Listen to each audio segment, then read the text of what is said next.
ask everybody to just keep me in prayer, keep me lifted.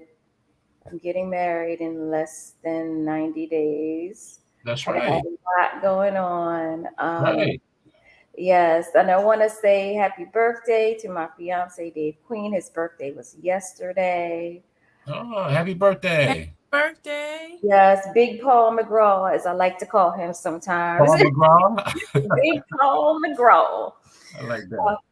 yeah, so he got me this T-shirt. This is my Mother's Day T-shirt. It's from my pup pup.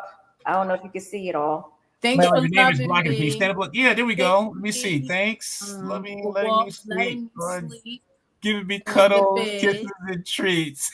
Oh, Look, wait. Woof you, mom. I like that. That's cute. It looks like crouton too. That is so cute. I like So that. I had such a terrible week, and I'm gonna be like real transparent right now. I looked at this T-shirt and I just cried like a baby. It was the sweetest thing in that moment that he could have done for me. Like, reach back there, get your Mother's Day present. I'm like, what? So That is so cute. I don't have human kids, but I got a little fur baby Yes, that I you love do. to death, and I have lots of nieces and nephews and goddaughter who graduated North Carolina Central yesterday, and I whoop whoop. missed it. I could have been. Oh, congratulations. I want to, yes, I want to shout out to Miss Nina Hanna, cum laude graduate, National Honor Society of North Carolina Central University. That was my first little boo boo. Yes, Let's go. she did that thing in her 4 years. She didn't play no Wow. games. She is an amazing little lady, and time flies, y'all. Who you telling? Time Who you telling? flies. I'm still sitting here thinking about this little girl who was walking around telling everybody, "That's my godmommy over there," but she don't look like that at night when she take her wig off. And now she got a college degree. Yeah, little kids always tell the truth, don't they? Man, this one right here gave me the blues all the time, but I love her to death. So I'm trying to focus on the positive and beautiful things because there's a lot of crazy going on right now. And I just want to say happy Mother's Day to Chi Chi. She over there looking like the first lady of First Nazarene Baptist Church. Praise the Lord. Praise the Lord. I love it. I tell you. Exactly what I was going for, sis. I see. I knew it. She's like, listen, she got her Mother's Day hat, the Yeah. the jewels around. I love it. I love her. I love the drama. I love the drama she brings. I love it. I am very dramatic. Am I I love the it. drama? I mean, no, just kidding. That's why we had so much fun on this show with you two queens. I tell you, you Yeah. guys are awesome. I want to thank you guys for just being here and such a lot of just a lot of fun. Always have a lot of fun. So Thank Chi you. Chi, how was your work week? Oh man, it was I got a lot of things done that I needed to get done. Most That's good. importantly, I've been tuning into these date shows. Have you guys watched any of the dating shows? Which one? Well, Ready to Love. I'll start with that. Mm, Have you watched that? peeked at it a couple times. Okay. All right. Just getting into those shows and, psychoanalyzing the whole situation, sitting back. Mhm. They need me on the show, okay? They need me on the Mhm. show to be able to help the couples along because a lot of people have um characteristic problems that they need to work on. And it shows Mhm. when people are dating, but So, they'll very true. never be able to actually date anybody until they fix those problems. So a Yep. lot of these different dating shows, I wish they did more to having someone be like a life coach on the side kind of thing, to try to help them with some of those character flaws. That's a So, good one. The only but one that has that is the one where they go to stay at the house and they bring their families in and they have the yeah, but yeah. I don't think she does a good job. I think she's very mild. I Mm, mean, I've seen her go in, but they need another Ayana, and yeah. I am Ayana. Ah, Okay, I yeah. am because I'm gonna give it to you real. I'm gonna give it to you raw, you know. But no, other than that, my daughter and I, we are going viral right now. We did a video about 2 weeks ago, and Hmm. we're just going viral on Instagram. Yeah, so you guys Oh, gotta check us okay. out. Make sure you check us out. Out dancing, you know. Oh, I did see She it. wasn't even supposed to be in the video. She heard me playing the music, comes in and jumps in the video. And I'm like, this kind of look good. I said, let's do it again. So I she was love it. actually in class. So, but we had a good time. And, the times like that, I tell people it's therapy for me, being Mhm. able to actually find something that your child likes that you can also participate in. So, It's yeah. beautiful. But yeah, that's what's been going on with me. It's I beautiful. like that. You and Journey on doing a dance video. That's cute. I Yeah. definitely gotta check that out. And you said that's Mhm. on Instagram, correct? Yes, it's on Instagram. I put it on TikTok, but it's not trending as much as it is on Instagram. Mhm. Instagram, I think we've had over 300,000 views. Oh wow. I know. I'm like, what? Yeah, Like, that is oh viral. my God. So That's awesome. thank you. Thank you. Thank you. Thank you. And Yeah, I wish you would have told me yesterday. I definitely would have. We would have pulled it up oh and check it man, out. I I just just came didn't to have mind. time, but we'll do it. We'll do it next week. We'll pull it up. We'll pull it up and Okay. take a look at it. All right. Sounds good. Yeah, that's pretty cool. Shonda, you got any celebrity news this week? Well, We got some crazy stuff still going on. well, What's happened Okay. now? it seems that some dude jumped up on the stage and got beat down trying to get to Oh Chappelle. yeah. Oh, yeah, Oh, yeah. I Chappelle. heard. Yeah, Okay. And Chappelle ain't even the one that beat him down. It was I his, know. and Security. what quietly, he said it was Jamie Foxx and Busta Rhymes. I believe it was them, but he ain't trying to get them sued or in trouble or security. But I saw an article where he was back out on. He did another show in LA last night or the night before, and I just quickly read the story. He brought Chris Rock up on stage with him, and they were joking about being attacked on stage while they performing. And Right. um, Chris, Chappelle, Chris made a comment. I know Chris made a comment about the guy jumping up on stage. Chappelle. He said, "Is that Will?"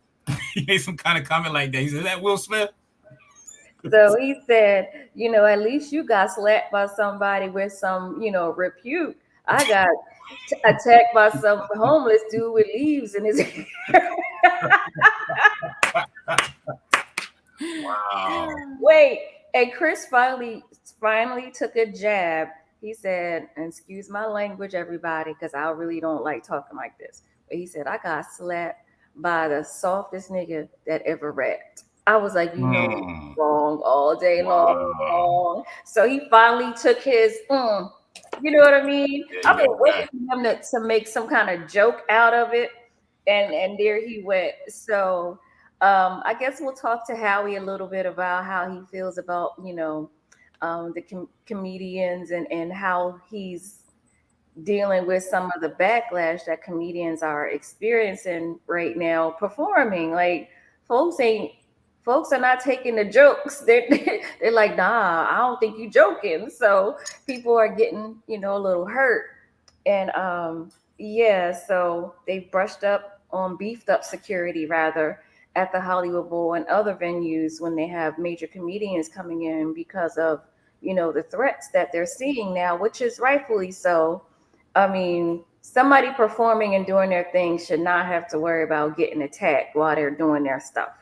Very Well, true. I feel like if the comedian is not attacking them, now if they're Mhm. talking about a group of people, that's something different. But if they make it personal, and maybe that may be something that they need to look at and Yeah, make changes to versus pointing somebody out, because that person right there would only have to take what you're given and not be able to give it back to you. right. Because, and they'll get thrown out because they're hackling.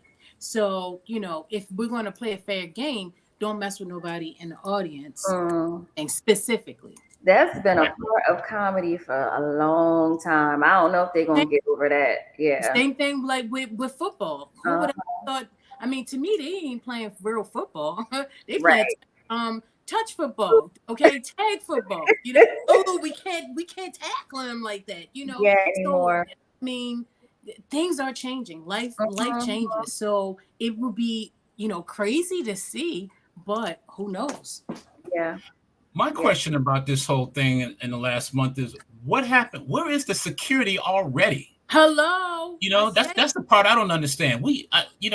Especially, you know, when Chris Rock got slapped, I understand that there's celebrities that sit right out in front and everything, but at the end of the day, celebrities always should have security. Yeah. And when the stage, whoever's the owners, security should always be there. No one should just be able, especially because a lot of the stuff is pre-rehearsed. Right. And so when you see something that's kind of out of the ordinary, security should have been stepping up. And to be honest with you, even when Will Smith came up there, security should have came behind stage, behind the curtain where Chris was. There should always be security because there is. I know they're there. You know they're there.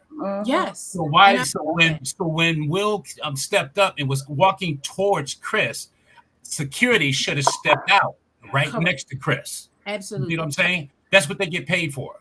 Yep. Mhm. And I know this, for a fact because I lost my dear cousin a few years ago, but Karate Mac was a celebrity bodyguard, and he would never let anything like that. He's never had anything happen in his whole career in 40, 41, 42 years happen like that. Yeah. Never lost a client. He's a client never have gotten hit, but been in a few car accidents. And then even with Chappelle, once again, why are you even letting people come up on stage? Where is the security? Ringing quick. And I mean, literally, it's, you would have to have people lined up around the front. And when you have the way that place was set up, the way the audience was set up, security lined up around the front of that stage probably would have blocked their view. But I bet Exactly. they're changing, their setup and things now to ensure that they protect those folk on stage. Or the comedians about to start coming up on stage armed. Probably more like that, Shonda. I would hate for it to come to that, whereas the comedians got to come strapped for You know what I'm work, saying? I know somebody gonna make a joke like, listen, I ain't Dave Chappelle, come up here if you want to. But I ain't Chris Rock. Pull out their shirt, but like, listen, we ain't doing this today. I can see it. I know it. Things like this are going to provide endless jokes. But we're going to be joking about this. The comedians are for a long time. But do you think it's something that we should be joking about, or something that we should be learning from? I think we can learn, but I think they're like me. I can pretty much find comedy in a lot of things. There are some things that are like, but I think to get over and the healing process of things, sometimes you just gotta laugh a little bit about some things. Some things they ain't funny at all. But the shock and awe of what happened and the fact that Chappelle is laughing about it, Chris Rock is now laughing about it. Like the people who were harmed, I feel more comfortable now because they're laughing about it. It's like you take your cues from the person who got attacked. Like, how do they feel about it? Right. Well, you know what? Let's talk to our special guest today, comedian Howie Bell. Let's talk to him about it and see what he says. Welcome, Howie. How you doing, Howie? Hey, what's happening, everybody? Y'all good? Is that good? How you doing? Let me ask y'all something. I apologize. I'm not doing it through my computer. I'm on my phone today, so I just want to know how it sounds. You sound good. We can hear you. All right, okay. Because I'm usually hear my computer and I messed around and it started doing stuff. I hadn't turned it on a few days. So anyway, I just too much information. What's happening, y'all? Y'all all right? We're all right. All is well. Good. Did you get a chance to hear what we were just speaking about? Oh yeah, I heard it. I heard it. I've been so hearing you coming strapped to your next show? Well, you know what? I've been before on the show. So really nothing. Let me tell y'all something. The comedians getting attacked ain't nothing new. This didn't just start with Chris Rock or with Chappelle. This has been happening. I've seen comedians get shot glasses thrown at them. I've seen them attacked. I don't know if y'all remember, not too long ago, a comedian by the name of Steve Brown, one of my frat brothers. He's from Alabama. He got attacked on stage in Columbia, South Carolina. Oh, was he talking about somebody's girl? They had the Was he talking about somebody's girl? I can't remember exactly what how it jumped off, but I know it was a guy. They got up there and they tried to fight him, and they was swinging the mic stand and all kind of stuff. It was a real fight. Wow. And so, but my thing is, let me say this to y'all. I love y'all. I love everybody watching, the whole world. Let me tell y'all too sensitive. Y'all too sensitive. I mean, come on, Lady She, what you talking about? Stop talking about people in the audience. If you came in there with that hat, you don't think nobody gonna say nothing to you. If you came in there with that, I mean, that's just comedy. It's just But I wouldn't go to a comedy show like that. You know what I mean? What do you mean like that? You don't know what kind of comedy show you're going to. It's but exactly. So I wouldn't even come see you because of the fact that I know. What do you mean? You don't know though, that honey. You bring. Honey, you know what I mean? So I personally, I wouldn't come to your show. But you don't have the luxury of knowing what type of comedian you're going to get. Well, you don't have that. You don't have the. But okay, so let's be clear. From when you asked me that question, I'm thinking you're talking about those that are on a bigger stage. But if you're talking about local comedy shows, I don't support them, period. I don't go. Well, let me tell you this. Even the ones on the so-called bigger stage, if you're talking about more well-known so-called comedians, you don't know what you're going to get from them that night. If they're good, that's true. You can't sit there and be like, and I'm just picking at you, but I'm saying this to our listening and viewing audience in general. Yeah. There is no way that you can sit there and be like, you know what, this is the type of show I'm going to go to as far as comedy. It don't work like that. I mean, that might be the truth. No, because I wasn't finished saying what I was saying. For me personally, I don't attend them because of the fact that I don't appreciate someone attacking me, especially when I've paid my money. Okay, well, let me say this at a show. So that's why you don't sit up front. Is that right, Howie? That's why you don't sit up front. No, it's not. And listen, and let me just be clear with you. I am not that kind of comedian. So let me be clear with you. You just made a joke right there talking about. But what I was trying to do. What I was doing was making a point to you in a funny way. I wasn't trying to attack you at all. What I was trying to do was, I heard the conversation earlier. You said that comedians should just stop talking about people, and that's just not happening. That's not a reality. I'm just telling you, it's just not a reality. Okay. That's all. It ain't even about, who's winning the conversation. It don't matter. I'm going to get on stage tomorrow. It doesn't matter. What I'm saying to you is, but as a patron of comedy, you just might as well just never go, because you're never going to be able to pick and choose what comes out of a comedian's mouth. And that's not going to happen. I don't care how long you've been living or how many shows you've been to, or whether you choose to go to a local show or a big show.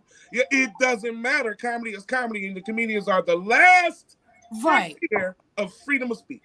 You think so? That comedians are the last frontier of freedom of speech? Absolutely. Without a doubt. We're the last one. We're the last ones that can talk about what she's saying don't do.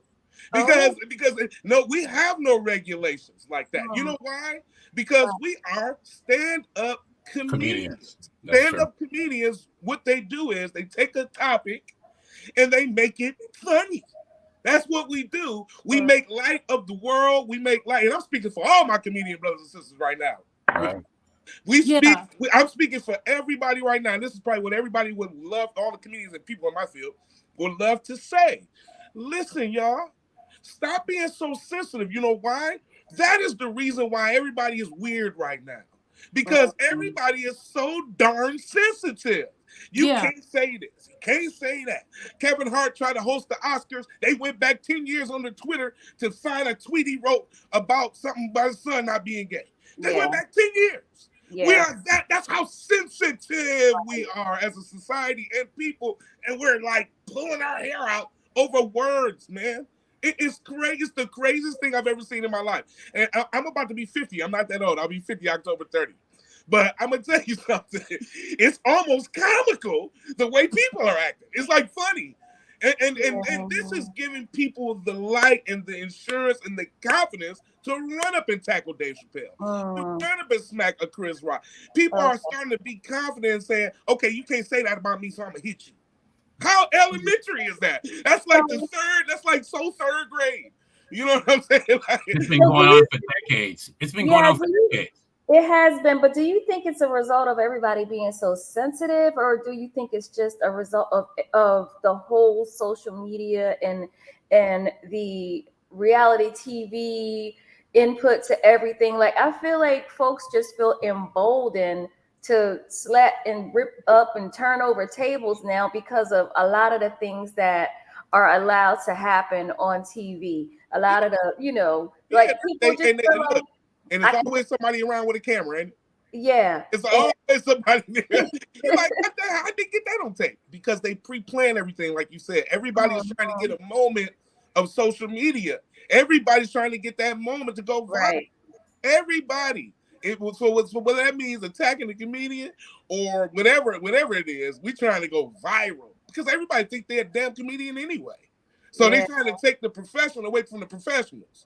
You know what I'm saying? And it's just not going to happen like that. I don't care who you go see. I don't care if you go see George Wallace. I don't care if you go see Bobo Wallace from Georgia that you don't know. It don't even matter. What it is we got a tight-knitted family community. People don't know that about comics, too. Yeah. We got a real tight community. I'm talking about everybody from the Jamie Foxx you named all the way down to the skibbity boops, you know what I'm saying, that you don't know. And trust me, we got a network, and we are forming an alliance right now against them. We ain't playing with y'all. And the comedians are going to start protecting themselves too. You know what? You rub on stage with me, I ain't no telling what I might do. I might just take off all my clothes and try to hug you. You like anything, something crazy. I'm waiting for somebody's next interest song to be Punks Jump Up to Get Beat Down. That's gonna be somebody's interest song. Did you say you're going on stage tomorrow? I am. Where will you be performing? I'm in Detroit tomorrow. Okay. Yeah, so I'm doing so I'm in Detroit tomorrow doing a Mother's Day joint. So one of them local shows you don't go to. I'm doing one of them. But I will be back on the road with Ricky Smiley. I've been on the road with him pretty much most of the year. We've done 5 shows together. So I do the big ones too, babe.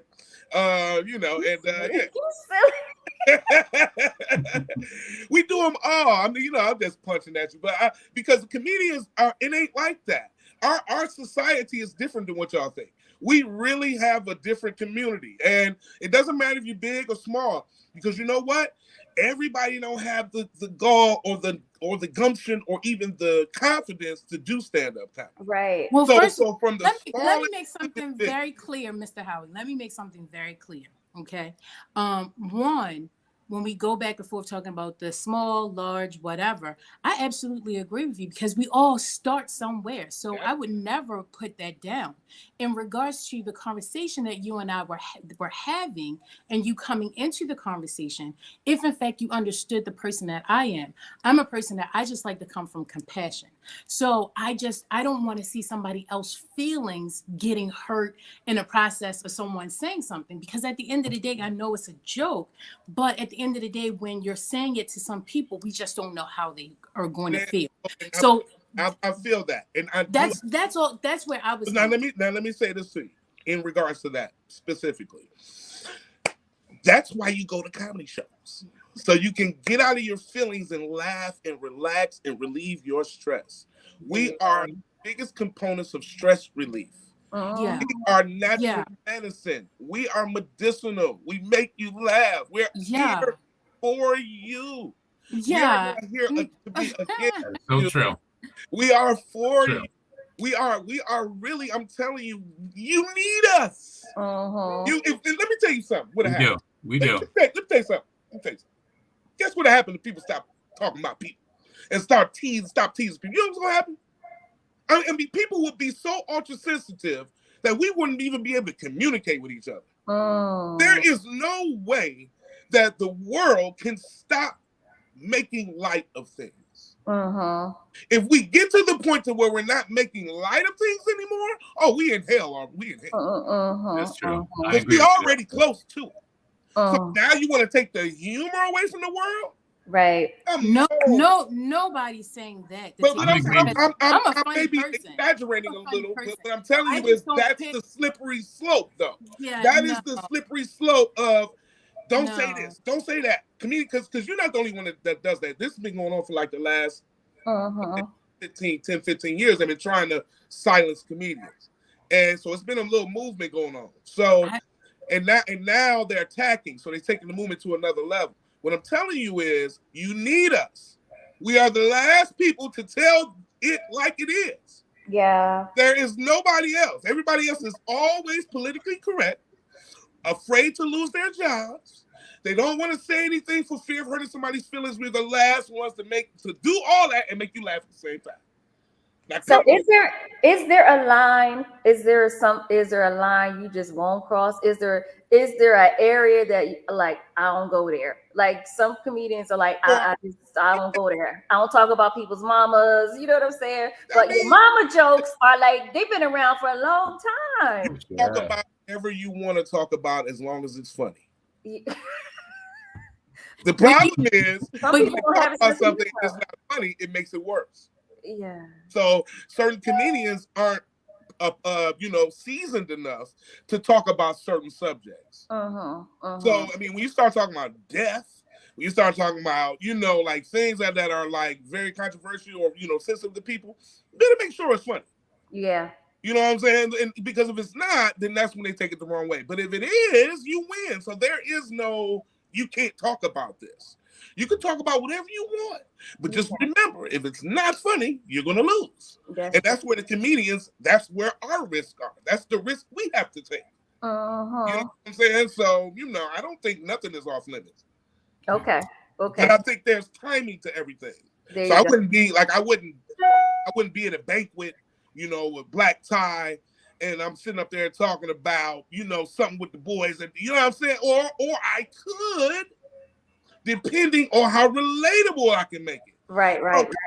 There really is no limits. I'm gonna be honest with y'all. If there's just timing in the way you work it, you got to be an oratorical genius almost. Comedians talk that. Look, I've been talking for 15 minutes straight. We can talk because that's what we do. We get paid to talk. We get paid to express ourselves verbally and make it comical. And that's just. Yeah. So when did you start your comedy journey? When did somebody say you should do this because you funny as shit? Like when? Well, nobody ever told me I was funny as shit. I was the last clown. I wasn't never that guy at all. Interesting, but I was an actor first. So I plays and stage plays, like Zoom In the Sign, Raisin in the Sun, and stuff like that. Price Superstar, I was doing musicals and stuff. So I come from that. So I started doing comedy in '95 when I was hanging out with a bunch of comedians doing a play. My brother Greg Shelton, rest his soul, had a play called Ain't Nothing Like Family, and toured all over the country. Had Keith Washington was in it, Coco, Jonathan Slocum, just to name a few. Spanky Hayes from Wild 'N Out, Joe Blunt, the late Kool-Aid. So anyway, I went on tour with them. And actually, I wasn't even acting in this play. I was doing production work. But there was some comedians that were involved in it. And we were, riding the tour bus. And that's back when people used to take tour buses. I don't even think people do tour buses anymore. That's funny. But we were on a tour bus. We were going from city to city. And I was just being who I am, and they were like, man, you should do comedy. And I had already, like I said, I was already acting. And so when we got off the road, I started doing comedy. And I tell you, I wasn't good at all. I wasn't good at all. I was terrible. Bombing. Oh no. All right, let me ask you, what was that like when you knew you weren't doing well? What did that feel like? At the time, when I very first started, you don't realize how good or bad you are. It isn't until you've been doing it for a while and then you do bad. It's like, oh wow, that was bad. You know what I mean? So but in the beginning, you don't really know what you're doing. And so I was just new. And then as I started to gain my confidence and develop material and stuff like that, and start talking about subject matter, and it got better. But I've bombed before, gotten booed, all that kind of stuff, even as a professional. So I mean, it just comes with the territory. Like I said, comedians, we got the thickest skin in the world. Yeah, because people gonna give it to us. If they don't like it, they gonna give it to us. But you know what? We can give it back. And most times we give it back in a pleasant way because we want you to feel good when you leave here. We don't want you to feel bad. We want you to feel good. So, just taking them early hits early, it taught me a lot. And then it taught me to respect people too. Like I made the mistake of calling women bitches on stage. I made that mistake twice in my career. Never did it again. See? And that's thing you be like, I ain't gonna do that no more. I had to learn that though. Yeah. That was something I had to learn as an individual. Right. You know what I'm saying? And it just wasn't good. It wasn't a good look. Now, when I use the word bitch on stage, I can guarantee you it's gonna be funny. Because I'm not gonna use it in a way where I'm attacking. You know what I'm saying? Right. I'm not gonna attack you, but if I use it in a story or use it in an example or something, you better believe it's gonna be funny. You gotta use that word, you better be funny. You gotta use it like Silk Sonic. Right. Absolutely. See, like, Yeah. All right, we are going to take our first commercial break. You are live on the Max Mobile Celebrity Podcast with our funny as shit comedian, Howie Bell. Right, I know we turned it like I feel like we on The View or something now. We got away from the whole time. How we gonna let you do your thing, man? So get ready. Man, you do a comedy skit. You can do a comedy skit for us, but we're gonna go into our commercial break. Let's do it. Okay, you listen to the Max Mobile Celebrity Podcast. MBS.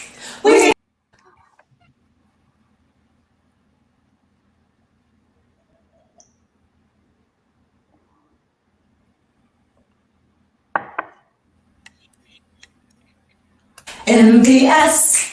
We're here to do your taxes. MBS. Call me now on the taxes. 267-43-2230. Call 267-43-2230. MBS. Call 267-432-2300. A new day has come. Sable Ascent is taking your business around the world at no cost. We are connecting Black businesses in one global community, transacting with one currency, Stablecoin, creating one economy. Remember, you are not alone. A digital world is here. Register your business today at sableascent.com.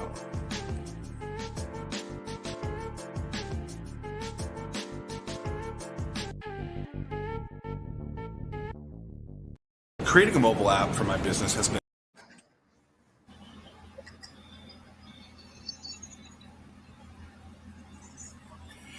Okay, welcome back, everybody. And just finished our break. We are listening to Howie Bell. He is a genuine comedian, I tell you, from Detroit. And I do want to ask you, when you first started in Detroit, what was that like? That's a major city. We all are actually from major cities up pretty much in the Northeast. I'm from New York. She is out of Maryland, and Sean is a Philly, out of Philly. And so what was it like performing comedy up in Detroit? Oh, man, Detroit. You got a lot of talent up there. Yeah, it wasn't easy, though. I tell you that. You're dealing with people that, and I started off, of course, in the small clubs and the bars and the lounges, and you're dealing with people that work, just get off the night shift, putting steering wheels in Escalades, and now they come in, you know what I'm saying, to come to the show. They really don't want to hear you. They just want to get a couple drinks and go home and go to bed because they got to go back to work and put a door on tomorrow on the Ford, Fiesta. So,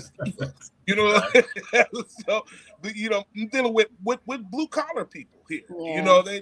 That's comedy is, yeah. Sound like Philly. Philly is like that too. I love doing comedy in Philly, but it reminds me they got the same kind of feel in Philly like in Detroit. The audiences do. It's like, man, let's be funny. You gotta be funny. Yeah, be funny. Yeah. For? What are we doing? What are we here? They'll say that out loud too. Like, what are we doing? Like, yeah, what are we doing? No. So coming up in Detroit, I'm gonna tell you, man, it was a place. It was a comedy spot called Strawberry Fields, and it was in Detroit on 7 Mile, West 7 Mile. It was a real small joint, and when I tell you this, it was these guys. They were blue collar guys. They had a softball team, and they would all come after they workouts and softball game, and they used to heckle everybody. They gave everybody the business, and that was one of the clubs that, you really want to earn your stripes in Detroit, you had to go through Strawberry Fields. You got to ask everybody from Tony Roberts to Mike Bonner. You ask all the greats from Detroit, and that So I came up in clubs like that, and coming up in clubs like that, it builds your skin a little thick, but it doesn't teach you how to do comedy. It just teaches you how to have confidence. So Detroit was there for confidence, but it didn't really teach me the mechanics of stand-up. I had to learn that. I had to learn that on the go. You just had to it's no class for that. It's just talking to comedians and them say, hey, do this, do that. Hey, man, don't never do that again. That was terrible. You know what I'm saying? It just takes a lot of that. Comedians, we are own, we're really tight pupils. You know what I'm saying? So, they'll say, hey, man, ooh, that was terrible. We give it to you. Or if you did good, we'd be like, hey, man, you rocked. You got to do this. Keep doing that or keep doing this. So, yeah. Detroit comedy was good, and it's my foundation. I love Detroit. I'm a Detroiter, but it didn't give me everything I needed. It gave me a good foundation, though. Gotcha. So you were able to build off of that. That's right. Keep moving. So you just said, Detroit, Philly is kind of like they have that same audience. Is there a place where you perform that you're like, man, these people just, I don't like it here? Yeah. Like, what's it like to perform in front of rednecks?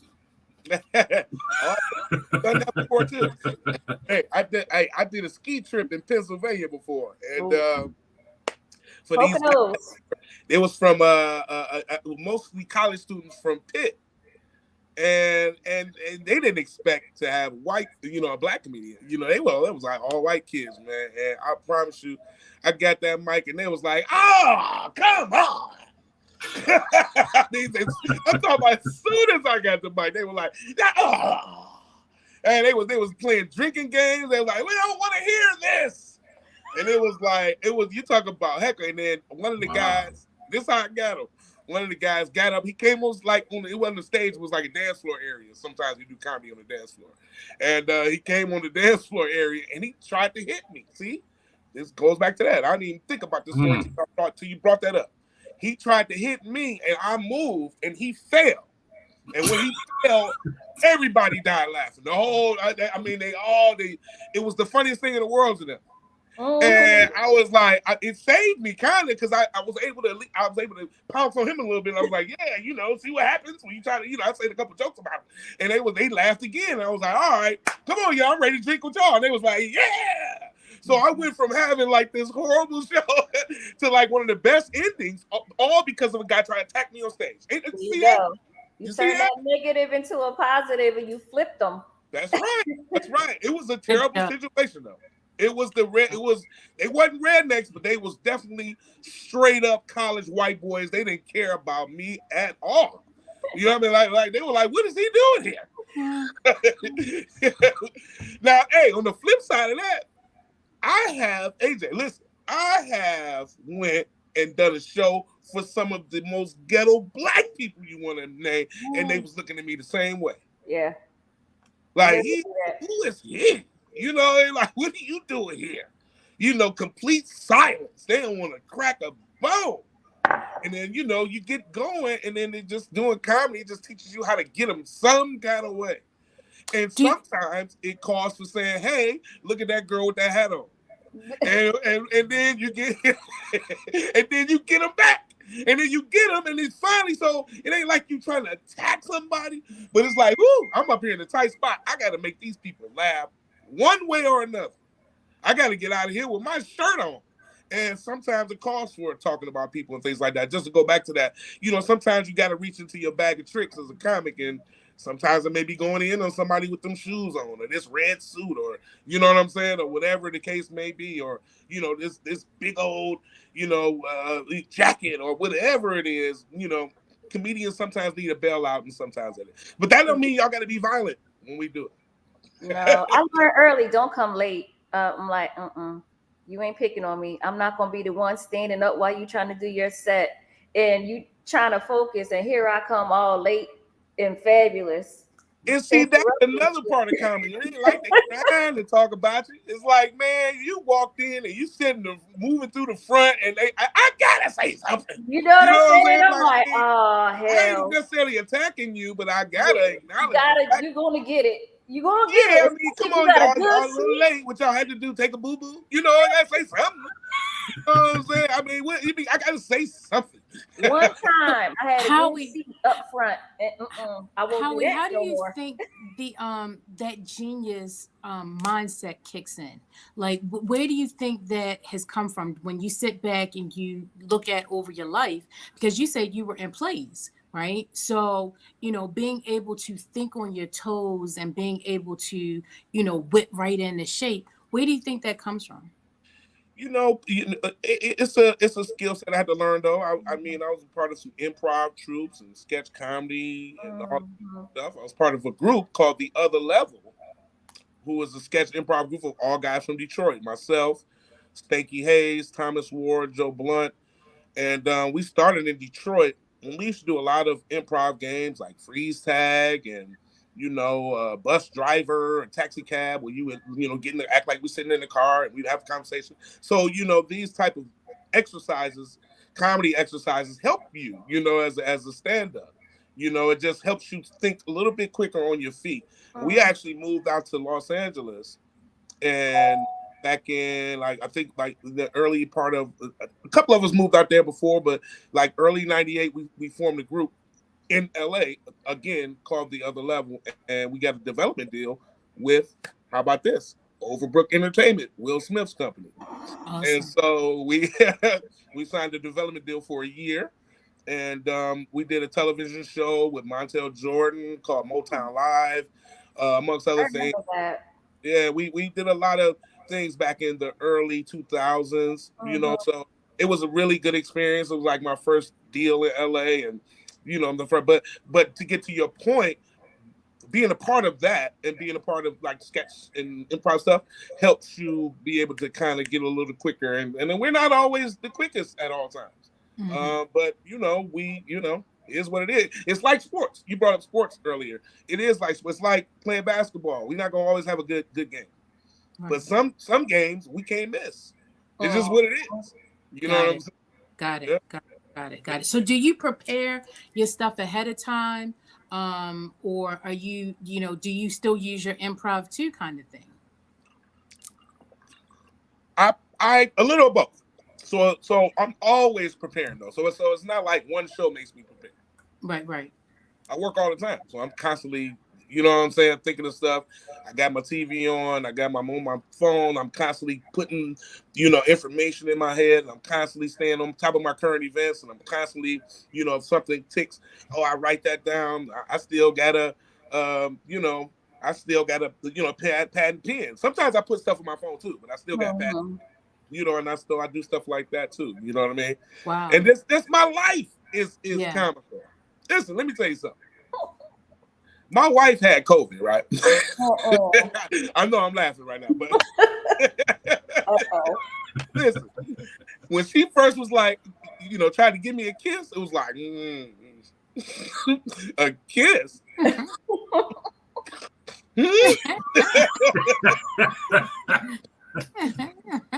mean, look, I'm gonna give you a virtual kiss. I mean, it was, just my life, man. And then during the pandemic, comedians wasn't working. together. So I had to homeschool. I was doing all that. I didn't realize how terrible my kids was until I start homeschooling. I was like, you know what? Teachers deserve every penny that they get plus a raise times 10. I was like, because if they're dealing with my kids and they got a whole bunch of other ones in the class with them like this, I was like, hey, you know what? They need to get paid like doctors. I mean, they're like rocket scientists. Because I couldn't listen. Do you know how many times I had to tell my daughter to close the refrigerator? I don't think y'all understand. How many of your kids eat one time at school? You know, at home, it's homeschool. Oh man, 4, 5, 6, 7, 8, 9, whatever they feel like it. I was like, close the refrigerator. No. Hey, look, I made up different ways to say no. Nada, not here. Not can do shit. I know this means no somewhere. Not gonna do that. Knock it out.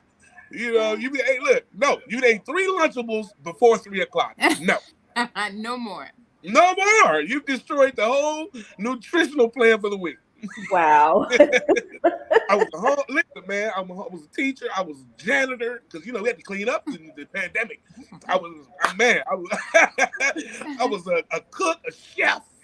I mean, a short order cook. You know what I mean? I didn't want to really, but I did everything. And I promise you, and I'm gonna say this to y'all, you want to know what your kids think about you. You learn a lot during the pandemic, right? Have your kids draw a picture of you. Oh. It will take your life. I mean, my daughter had me looking like Dracula. I had fangs. You know what I'm saying? Like, she got me looking like a monster, blood coming out. I'm like, who's that? She's like, that's you. I'm like, that's funny. You know what I'm saying? I mean, it's storming in the house. It's raining on the couch. Oh my goodness! How do you put thunder and lightning in the living room? What's them tears doing on the page? That's me. I'm like, oh my God. I'm a terrible parent. What's them sticks over there? Oh, God. What was the sticks? Them sticks? Yo, blunts.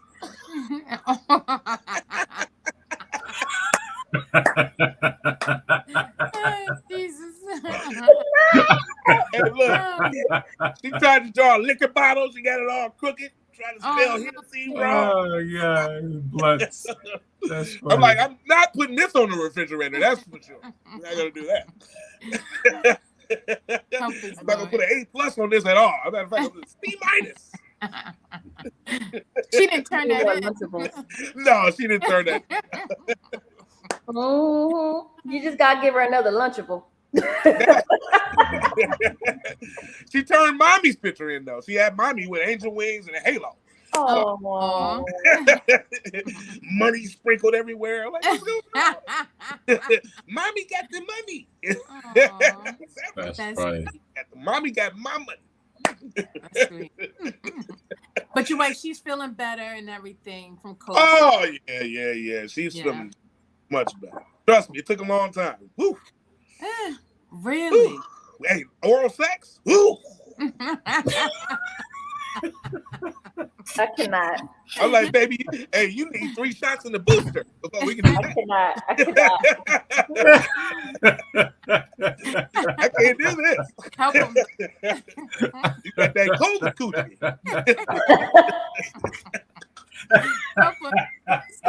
Hey, look, hey, you go down there, that coochie be like, is that your coochie? Was that your coochie? I heard 3 calls. I know that wasn't your. You need help. My life is a joke. My life is a joke. So I can sit around, I can write something, or I can talk about this truth. What y'all want to hear? Right. Got it. Go ahead, do a skit, Howie. The floor is yours, man. Go ahead and do a skit. Oh, man.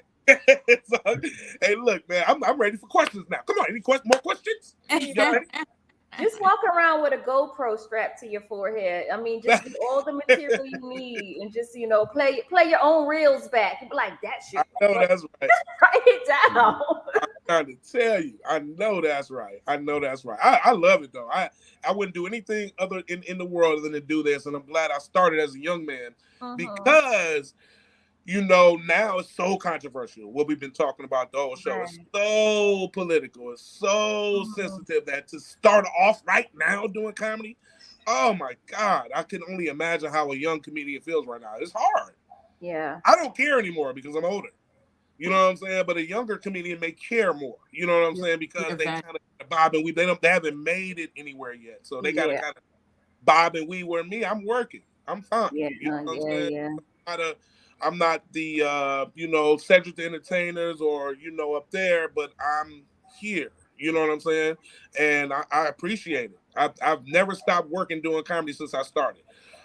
My first time on television was in 1998, BET, and I had only been doing comedy 3 years.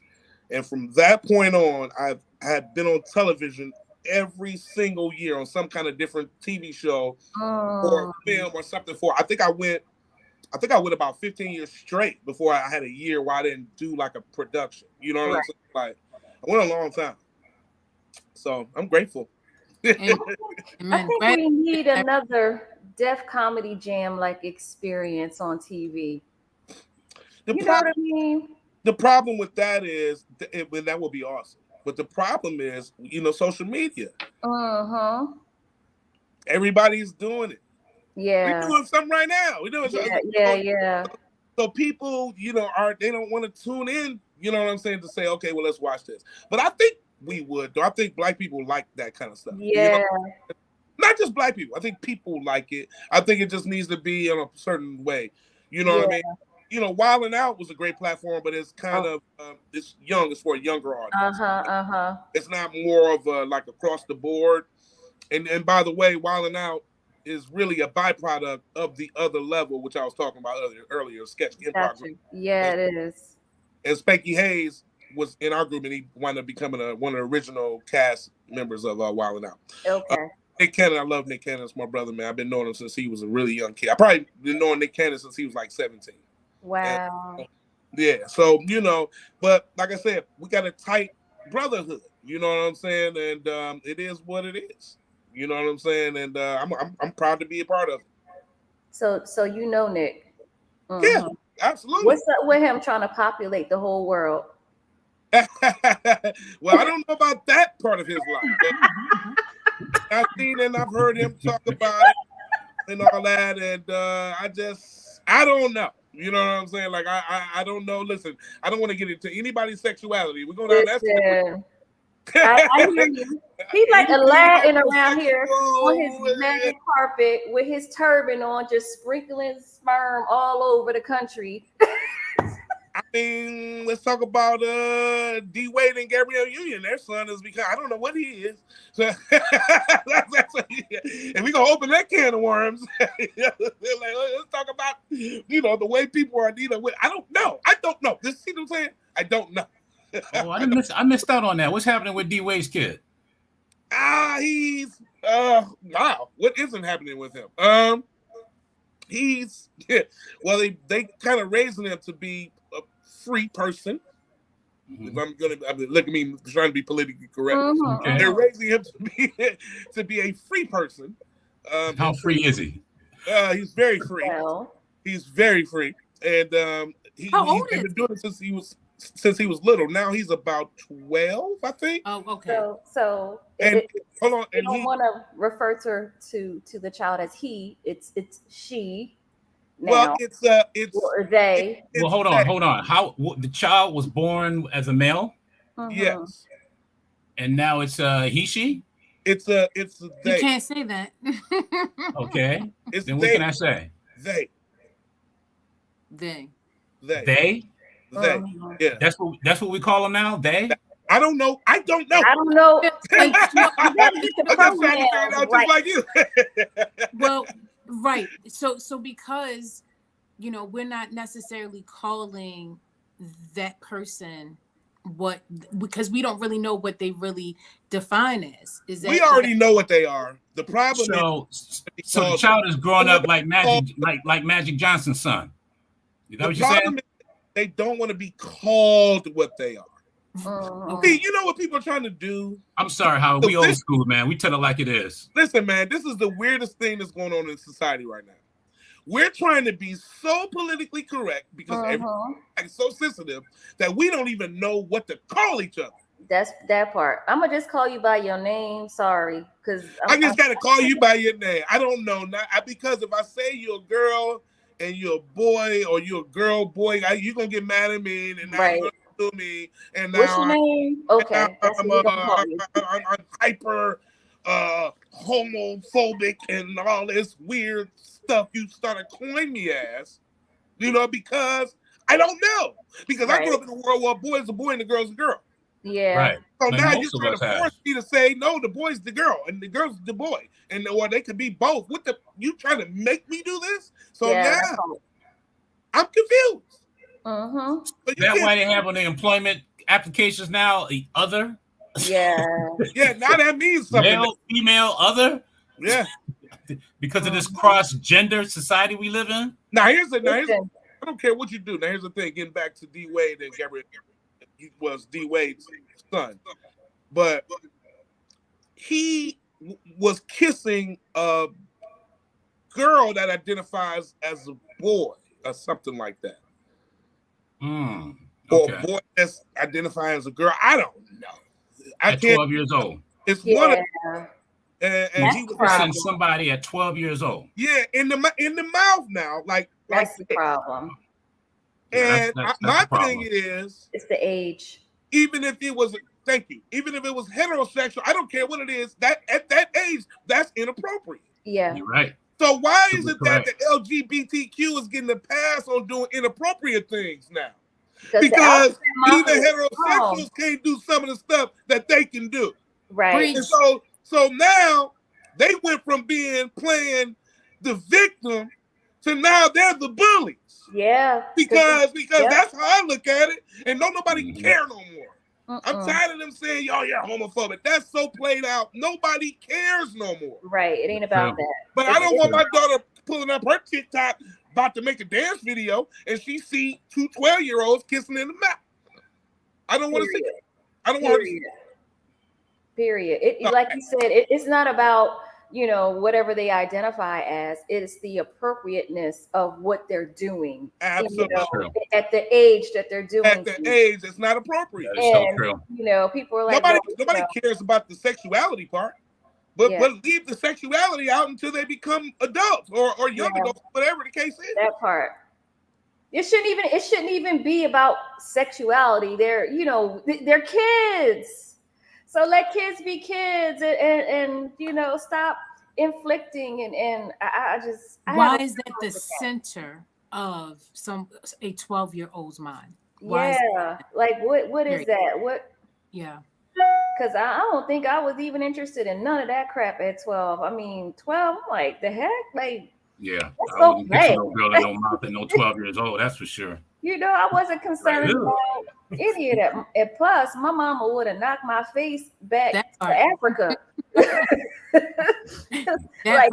part. You know what I'm saying? Like, there's just some things that I feel like I'm not a parent, but I was married and I had to be responsible for other people's children. As a that's a parent. That's a parent. It's just like you look at them and you're like, well, that's just not appropriate to do. And you have to set boundaries because boundaries are needed in everything that we do. You can't just do and be everything that you want. Like, there's boundaries in everything. You can't go out here, I just want to run out on the street naked because I feel like it today. What? No. Like, you just can't, Mom, I'm identifying as I'm a fish today. Okay, you be a fish, but you're gonna be a fish in his house. Like, there are just some things that you just can't, I feel like, too many parents are trying to be their kids' friends. Hey, you gotta be a parent. Let's just give it to them real. Batshit crazy is at an all-time high right now. You're right. I mean, let's just tell it like it is. Let's just tell it like it is, Howie. I mean, people have lost their damn mind. Yep. And nobody wants to say it because we're trying to be PC. Yep. They have lost it. How I gotta And the ask you thing this, about though. it is, we keep forgetting that, you know, when did crack really hit? Like in the 80s, like early 80s. So you trying to say everybody crack babies? Well, a lot of the crack babies are adults now. It was late 80s going into the 90s. The That's crack. true. Yeah, they still Crack cracking. started at little. I'm from Detroit. Crack started in 82, 83. Okay. But You're right. a lot of those babies are adults now, and they never got the real help that they needed. You got a lot of them kids grew up special ed, didn't know what's wrong with them. They were addicted. They're drug addicts, Mm-hmm. and they acting wild. And now they've had babies. Preach. And so now there's a cycle of a lot of batshit craziness. Mm-hmm. Now it's generational bad shit. Generational batshit. Yeah. Set in their DNA. Yeah. In the DNA. And we're dealing with that, and we laughing about it, which we should, because that's how we can get through it. Mhm. But it's a serious issue. I'm talking about it's for real. I tell people all the time, you know how these people going crazy on this road rage? Man, you better not say nothing to nobody. Please don't say nothing. This is my advice to everybody in the world. Don't argue with anybody on the street. Because they are doing anything, hitting you with their car, they jumping out shooting in your car. They don't care if you got babies. They don't care if they got babies. No. It was a lady that just shot a kid in the face, and she had her 2 kids in the car. In Douglasville, right outside Atlanta. Oh no. So I'm like, you wasn't even thinking. You see what I'm saying? You got your babies in the car. You got mad at these teenagers. They cut you off. You roll your window down and shoot one of the kids in the face. Yeah, I saw that on the With your kids in the car, other people in that car too, and people on the road. Now look at all the people you just endangered. And now your kids ain't gonna have no mama. Now your kids ain't gonna have no mama because your ass going to prison. Mm-hmm. You just ruined this young lady's life, shooting her in the face. She's probably gonna be deformed. I mean, you just caused so much. What the hell is wrong with people? And the problem is, everybody's so sensitive. You can't say nothing to nobody. Right. You can't say, hey, don't do this. Don't do that. Why I can't do this? People weird. Let me make y'all laugh. Man, I took my mama to the doctor the other day. So and I left her in the car. I was going in to get her prescription. And it was on the radio. And y'all know that song, you know, get it back in blood. Y'all ever heard that song? It's a hip hop song. It's like in one of the hooks is we gonna get it back in blood. That's like the hook. Okay. Buy it back in blood. It goes something like that. I might be saying it wrong. But I got back in the car. My mother looked at me like, what do you have me listening to? Yeah. And she said, you know what? I was going to turn, but I just wanted to hear what they were saying. It was like, they demons. And I'll tell you something, man. This is my mama talking. And she looked at me like she wanted to give me a whipping. Because it was on that station. I'm like, I don't even listen to this. I don't even know why I was on that station. You know what I'm saying? But the thing about it is, just see how far we have gone from where they went from Smokey Robinson. You know what I'm saying? You know, Motown. Yeah. To buy it back in blood. Do you understand where we are in society? And like, people don't be putting that together. And the thing about it is, life is just a flat plane anyway. It ain't history, present, and future. All is on the same thing. We just think it's all different. It's all the same. Like what they doing it, like even with this with the pregnancy thing, man, with the abortion rights. And it's like, come on, man. We going back to this. Like, it's still here. They just went back a little bit. It ain't like they, you know what I mean? We ain't that far removed from Jim Crow. We ain't that far removed from, you know, women's lib and all that. We not that far removed. People be thinking like we've been living this long time. It ain't been that long. It hasn't. It really hasn't. It hasn't. You're right, Howie. In the whole scope of things, how long it ain't been nothing. Martin Luther King and Malcolm X was just here. There you go. People just think that it's been so long ago. Yeah. That just happened. Yep. We're just this side of that. Yeah. That's so true. And so we just living. So now they're trying to revert back to all these old laws and everything. In a minute, they're gonna go back to we ain't gonna have no rights. I'm telling y'all, in a minute, if we keep letting them go the way they going, they getting us in the trick bag right now. Not the trick bag. The trick bag, baby. They juggling it up like this. That's why we gotta laugh. Come on, Lady G, you better laugh, baby. We gotta laugh out here. Because if we don't, we gonna be crying. I'm telling you, we already crying, but we gonna cry more. You know what I'm saying? You're so right. Never laugh. I tickle my kids every day. I be grabbing them and tickling them. I make them laugh. Yep. You know what I'm saying? My 15-year-old got a little pot belly. I be tickling her little pot belly. Daddy, leave my stomach alone. Nah. Give me that stuff. You know, because I'm gonna make her feel light about being overweight.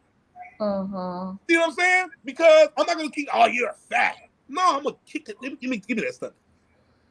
It's making you laugh, but at the same time, she realized, I need to get rid of this. And pain and pleasure at the same time. That's what comedians do. We are professionals at this. That's true. Don't stomp us out. We know how to do this. Yes, y'all do. We've been doing this. This art form been around for a long time. Imagine the old jesters. Remember the court jesters? Remember them? They had the bells on their hat. And they used my God. back in the medieval time. If they wasn't funny, they would throw them in the lion's den. You sure did. You know what I'm saying? Or you would get beheaded. So they had to be funny. They talked about everything. You know what I'm saying? It didn't matter. They was going to make you laugh. And that's the origins of comedy. Howie, let me ask you, who are some of your mentors that you grew up with? Like Red Fox? Who did you grow up with, mentor? Who kind of mentored you? You know what, man? I got much respect for Richard Pryor. Of course, Eddie Murphy. Eddie Murphy definitely. To me, Eddie Murphy is the GOAT. But I really took a liking to Robin Harris. Oh, yeah. Robin is so funny. And this before I was doing stand-up. I used to listen to him all the time, and yo, he was funny. I didn't realize how much of an impact he had on me until I started doing comedy, and I was like, "Ooh, that was kind of Robin Harris-ish." And so he definitely played a big part in influencing me stand-up wise. George Carlin. George Carlin is incredible. Yeah, he is. I mean, that's probably one of the funniest of all time too. I mean, just you got very thought-provoking. He makes you think. Richard Pryor too. Yeah. So, and Bernie Mac. Yeah, Bernie Mac was funny too. I didn't like Bernie Mac's sitcom though. No, I liked his stand-up. He was funny as heck. His stand-up was bar none, but I thought that they watered him down. And I thought that was the beginning of watering people down. I thought that they took him and said, "Okay, we're gonna give you a show, but this show we got to water it." They watered him all the way down. To me, he wasn't himself on that show. What about Martin Lawrence? Martin was funny. I think Martin's sitcom was better than his stand-up. Yeah. Think so? Me too. Yeah, me too. But I do think that Martin kind of broke some barriers down with his stand-up specials, and I mean he was really doing it. And his premises. Now he was the best host of Def Comedy Jam they ever had, and I think that was his shining moment. Was the host of Def Comedy Jam, and I just think that Martin is just incredible. Period. Agree. Probably one of the funniest to ever do it, and more closer to my age. He's older than me though, but kind of closer in my generation. And I thought that he was the leader of that whole Def Comedy Jam movement, the whole. And Martin Lawrence is bar none one of the funniest to ever do it. Now, but I thought that his performances on screen were better. Like to me, him and Eddie Murphy in life, priceless. Right. One of the best. That mess right there. What? One of the best films ever made was Life, and it never gets that credit. And you look back at that movie, you watch it, and we all looked at it. Just look at it from the next time you watch it. It's dynamic. The acting is dynamic. Absolutely. Right. It's dynamic. Right. And the chemistry is incredible. Absolutely. Yeah. So, you know, and they don't make movies like that no more, really. You know what I'm saying? Without a lot of special effects, and it's just, you know, just pure comedy, and we're gonna tell you a story. Yeah. And a lot of movies don't tell stories anymore like that. So Mm-hmm. I got something coming for y'all. Okay. Yo, what's up next? Yeah, we got something coming. I ain't gonna tell y'all what it is. They've been made 3 movies just like it. If I say it right now before I make it. Right? Okay, so you can't talk about it. I get it. It's under wraps. It's under wraps. It's under wraps. We're working with some really good comedians. I'm working with some really good comics out there. And big shouts out to, you know, all my comedy friends too. I love y'all, man. And you know, y'all know who y'all are, man. It's a lot of really good comedy people. Like I was talking about earlier, comedy family. You know, it's a lot of us out there. And one of my brothers, Marshall Brandon, was my brother. I used to stay with him in New York. You know, a lot of times we lived well, he lived in Canarsie, and I would go stay with him. But he's from Connecticut. But now he's on the road with Dave Chappelle. He's been on the road with Dave for about a year or so now. Wow. Maybe 2. You know, and he's really doing good. Shouts out to my man Marshall Brandon. Love you, boy. Good job. That's what's up. Yeah. That's what's up.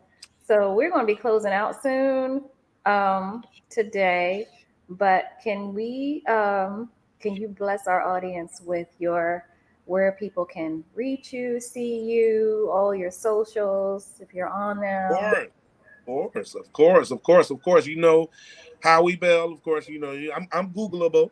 You can put in Howie Bell, HOWIEBIZZELL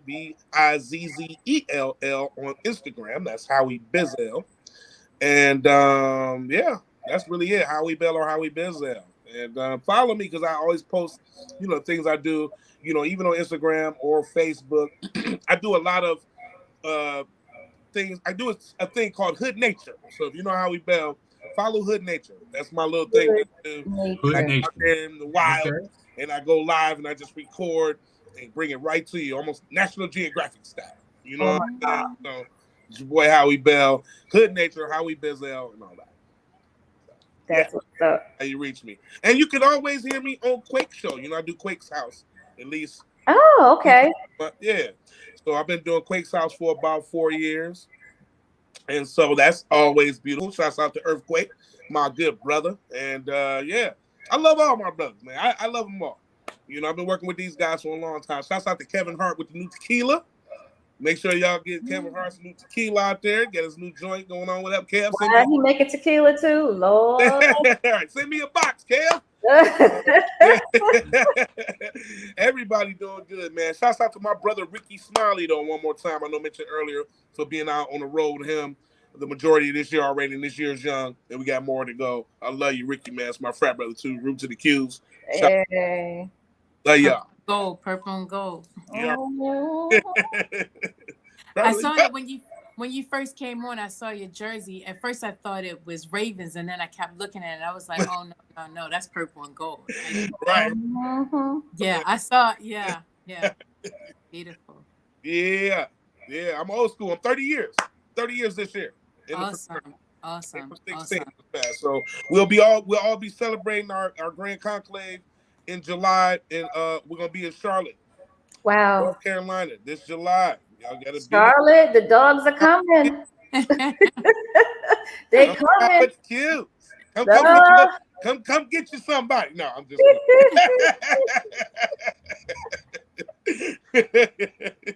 Great. Too funny. All right. Thank you so much, Howie. It's truly been a pleasure. Thank you for blessing us with some laughter today and your perspective on things. Thank y'all for having me. I appreciate it is our sincere pleasure. I want to give my co-hosts the opportunity to give their shout outs today. I'm going to start with Chi, Lady Chi. Yes, I just want to shout out Howie Bell and thank you for all that you do in the comedy world. You know, coming from a place of just being emotionally sensible is the key, I think, in comedy. And you did a great job explaining, you know, how you perform. So thank you for that. And I hope that you make all those wonderful ladies laugh on tomorrow because it's going to be an awesome Mother's Day tomorrow. Yes. I want to shout out all the mothers in the world. May God continue to bless you and continue to give you the strength. And I just want to, you know, thank my wonderful AJ and Yashonda as always. and being here and always shining the light and loving on people. So, and well, I can't forget my kids. Love you, kids. All right. God bless you. Yay. I just really want to quickly give a shout out to my mom. Hey, Gail. Hey, Mama. Happy Mother's Happy Day. I Mother's love Day. you. I There you can't, go. get to see you because you're in Jersey and I'm here in Florida, but you're already enjoying your Mother's Day gift. And Wednesday was also my parents' 51st wedding anniversary. So they Wow. Wow. I love y'all, Mama and Daddy. That's I call awesome. them Mama and Papa Smurf. So good. I love y'all so much. And my sister, happy Mother's Day. My sister-in-law, happy Mother's Day. And to all the mothers, you ladies are blessed and you do an amazing job. I tell you what, if men had to create and produce babies, we would be extinct by now. So I'm a to y'all for doing what you do. Sure got that right. AJ, I'm gonna throw the mic at you. Hey, I'm gonna tell you, you got that right though, because I sure can't do no deliveries. But I want to say happy Mother's Day to all mothers around the world. And without you, we wouldn't be here. That's and true. I just want to say that mothers are, I think a lot of mothers are underestimated, and they're very powerful, very strong, very powerful. And I think that mothers have a lot to do with our spiritual self, because they have to keep everything aligned, regardless of all the pain and suffering that they have to go through. They have a way of keeping us aligned, and I don't think they get enough credit. And so, as far as I'm concerned, I think every day is Mother's Day.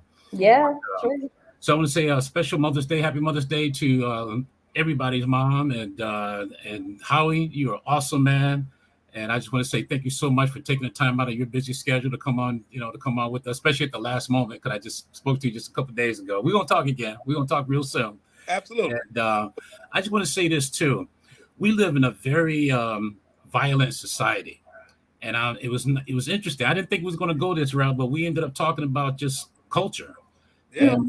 And what's been happening. And I like a lot of it has to do with these devices and television. And just like I always use that word, TV, television, telling the story. And what's happening is that almost every channel that you go to now, it's violence. 85% of television is violence, and our children are growing up watching this, and it's being embedded in them.